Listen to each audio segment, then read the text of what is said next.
Wisdom of the day. Don't piss people off that have access to your toothbrush. True story. All right, welcome. This is the Reckless Podcast. It's the first one. My name is Cody Storts, restaurant dude, chef. Been known to bartend. In general, food is what I do. And so this whole deal is about being food, booze, and anything else you can put in your mouth is really how this goes. Today we're going to talk about some cool things. I got some cool people here, people on the opposite side of the world of me, people who help bring people in, people who help tell people what you're doing in a much cooler way than you do. Mr. Niyaz is in here with me today. And then also we have a guest coming in bringing us some booze for the booze portion. And I'm stoked to say it, but Remy Martin will be here with us trying Louis XIII. Somehow I sucker punched him into giving me the expensive shit for this. So God forbid, let's drink up, huh?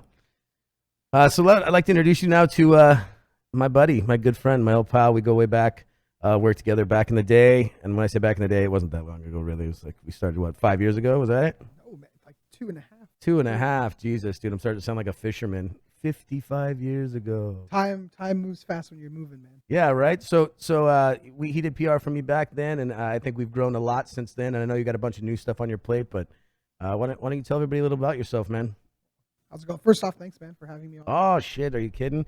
Thanks for coming here, dude. And also, I don't know if everybody knows, but I've got my good engineer and producer here, Tony. Say hello to everybody. Hey. Hey. Tony actually, who MacGyvered a boom mic for me, so I really appreciate that. Everything's fixed with duct tape. You know that. Tape, man. It's magical. Tape fixes all problems. I love it. So, so thanks, Cody. And, my name is Niyaz Pirani. I'm the owner of Knife and Spork Public Relations in Orange County. I represent restaurants doing primarily social media is the way I like to communicate, also traditional PR. Is that really a thing still, traditional PR? Yeah, of course. I mean, Right. as long Just as there's asking. publications. I mean, if it's in your thing. Yeah, I just don't, But to me, it's one element of what I do. It's kind of weird because even since I started, there's been a shift. Now I'm directing little short films and all kinds of stuff that I never thought I'd be getting into. But as social media evolves, either you evolve with it or it goes past you. Right. Well, we all know that's the case, man. I mean, we were just talking at, and I want to hear your opinion on this too, but social media in restaurants has been just a beast. And I think that it's become it's more than a job on its own, right? It's a full-time gig for pretty much any restaurant. And I'm guessing any brand, really. Anybody even, there's a guy who does social media. He teaches social media to people and he has his own ad agency, Gary Vaynerchuk. And he basically tries to explain to people like, look, with the tools you're going to have, everybody at some point in the near future is going to be a brand.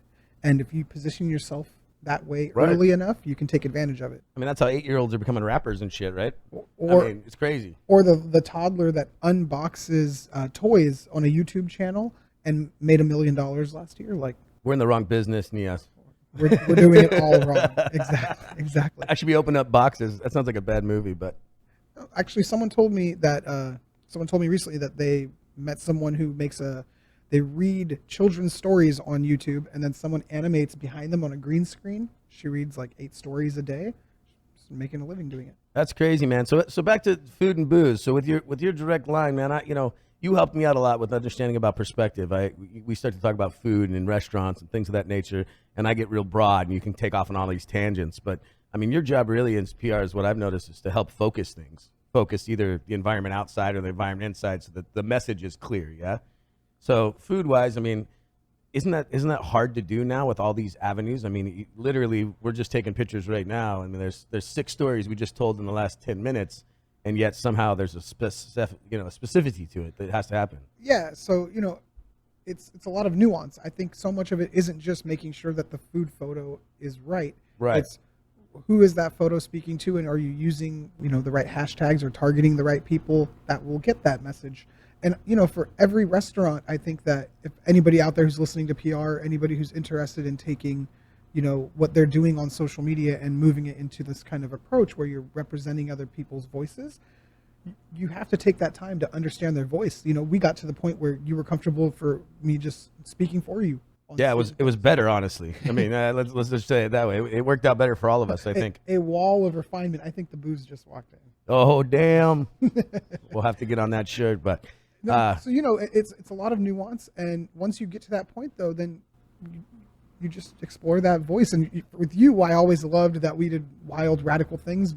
We remember the video where you were filming in the garden. You had that water can kind of at that funny angle. Yeah, the funny angle. The funny angle is it looked like I was peeing in the bushes, and I think that got a ton of hits out of nowhere, right? Because people just want to see funny stuff, and if you capture people's attention within the first couple seconds of a social media video, they'll watch it. Right. Well, the booze handles. I agree with you. I didn't mean to just switch topics. My brain's going about 900 miles an hour. Might be the 9 cups of coffee, but. First episode too, man. It's always like you got to get your bearings, you got to settle in. Yeah, you got to let your balls drop. Is that pretty Exactly. much? Is that what you meant to say? But you're being nice over there. It takes 4 episodes. Does it? Yeah, it takes. Yeah, that's what she said. No, come on. So basically, we talked about food and booze, and the other part is what else goes in your mouth that's good lately, brother? Like where have you been and what have you done that's epic as far as food and booze goes? Actually, I've had a couple of really good meals this week. By the way, Niyaz has eaten pretty much everywhere. He's going to be modest about this, but every time I'm like, hey, man, have you heard of this? He's like, you should check out this. It's someplace in Europe or somewhere crazy. So he's got a good palate. Let's just put it that way. I don't want to blow up his ego. But. I'm very fortunate. I will say that I'm very fortunate to have been to put your mouth in a lot of good places. To have had my mouth everywhere. That's what I like to hear. Now you're catching on. I feel you. Yeah, I'm sinking into the vibe of your podcast, right? Got you, bro. And so I'm trying to think here. I went to Pascal Old Hats. Yeah, which I think is the Orange County legend of chefs, man. I mean, in OC, who else is really the godfather here, man? Yeah, he's it. He is. Yeah, I mean, nobody gives him enough credit, but I'll tell you right now, he bloomed out 90% of the people that are either doing restaurants or I've worked with them or hand down. He's had his hand in a lot of skirts, to put it that way, and he does really well. He's my hat's off to that gentleman. Yeah, 100%. And so we went down to his restaurant in San Juan Capistrano for just like this super decadent 4 or 5, 6-course French meal. Yeah. He brought us out oysters with champagne, foam, but cooked in butter. Oh, the oysters were poached. French cooked in butter? No, Come on, bro. Let me rephrase that. The oysters were poached in champagne and then drowned in a butter sauce. That sounds damn good. It was. What do you think, Tony? Tony almost wet himself over there. Did you see that? Good God. Yeah, right? Bro. It was a light meal. It was we were dying. Even my wife had the leftovers a couple days later, and she's like, I couldn't even finish the leftovers. Can't believe you just said you took leftovers home from there. Because you can only get through so much, man. I don't know, dude. I shoved that in. You got to pack it up, pack it in, make it happen. And then one other place that I went to. Cool. So where was that again? What his spot is? That's Pascal's in San Juan Capistrano. Rad, man. Yeah, I haven't been down there yet, but I know that anything that Pascal touches turns to freaking gold. Dude. It's awesome. It turns to gold because it's drenched in butter. Yeah, well, no, I'm kidding. Story of my life, delicious. Dude. And actually, but we always had that. Butter makes it the butter and pork fat. Yeah, basically, or both. When you start comb-feeing pork belly, that's when you're really a man. That's when you really know that you've gotten somewhere in life. You've made it. Yeah, exactly. When you're adding fat to fat, that's my kind of food, to be honest with you. And the other place I want to give a shout out to is a place in LA called Baco Meerkat. Okay.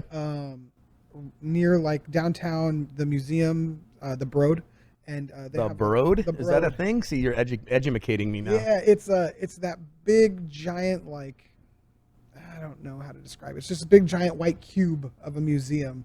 The reason I want to go there is because they have this exhibit in there called the Infinity Room, right? From this Japanese artist, and it's kind of like you stand in it, and it's mirrors and lights that literally make it look like you're off into infinity. Dude, I would stand in that room for hours, so egistical, just staring at myself, wondering how I could look better. No, just kidding, kind of not. But the line is too long, and so we ended up going to Baco Meerkat. They cool. specialize in Mediterranean flatbread sandwiches. I would check it out. Right on. Cool, dude. Like I said, you know me. I'll eat anything. I'm married now, so don't take that the wrong way. But I'll eat anything. I almost reached over and... Yeah, don't say almost, dude. You guys can't your see hand what we're doing there, sweet cheeks. And I love hearing about new things as a restaurateur. Always looking not for the next thing, but kind of the next adventure in food. And I think that we're at a place, and just as you explained, that we're going back to like simple food. And you explaining you've got Pascal on one side. This is a perfect example of it. You got Pascal on one side that's doing these amazing French things, and then the next favorite thing is the sandwich. Yeah. And so I really enjoy that no matter what we do in this conversation or whatever, I keep hearing that over and over. And that's why I, as a restaurateur and my partners and everything, we have the same feel, right? Obviously the Reckless, a steakhouse, high end, gastropub mixed with Chicago steakhouse. If you haven't been here, come down. And then we're just opening a drive-through that really is, competing with a Chick-fil-A and a McDonald's, and that's really what we're trying to do is upscale that sandwich and that concept. And I use the word upscale wrong. I should just say different, and everything has its place. Well, I mean, I would say honestly upscale because you're looking at the ingredients in a different way. It's for lack of like the worst way to say it, it's like chef driven because you are a chef in that perspective. That I don't give a fuck what the Taco Bell quote unquote chefs are making. He's learned a lot in the last. He's learned a lot in the last hour. That's good. But like the quote unquote Taco Bell chefs, right? What they did in their laboratory, it's different than when you're in there with using the palate and your references from what you're doing. I was just talking to my friend who said, my wife and I, we had this restaurant idea, but we wanted to open a banh mi shop, and now there's so many of them, it would never work. And he's like, I don't know. And he's telling me that he's Jewish and that she's Vietnamese. And I'm like, that's why you open up. Matzah banh mi's, bro. I was like, that's why you make pho ga with matzo balls in it. Yeah. You make a Vietnamese delicatessen. Like, hell yeah. What are you talking about? You don't have a business plan. You have the best business plan. Right. You have a unique one that still fits in those categories of everybody wants to eat it. I think that's a approachability. I think it's starting to come back into food, which I'm stoked on. So, and it's mainly because of social media. Right. Right? Yeah. You have access to things you would never have before that really just show up on your phone. Yeah. Which is why you're the master. All right, man. Thank you very much. Everybody, we're coming back next with some Louis Mofo Trey, bro. We're going to drink it up. What do you think, man? Coming down. I cannot believe this is happening. It's happening. See you in a few.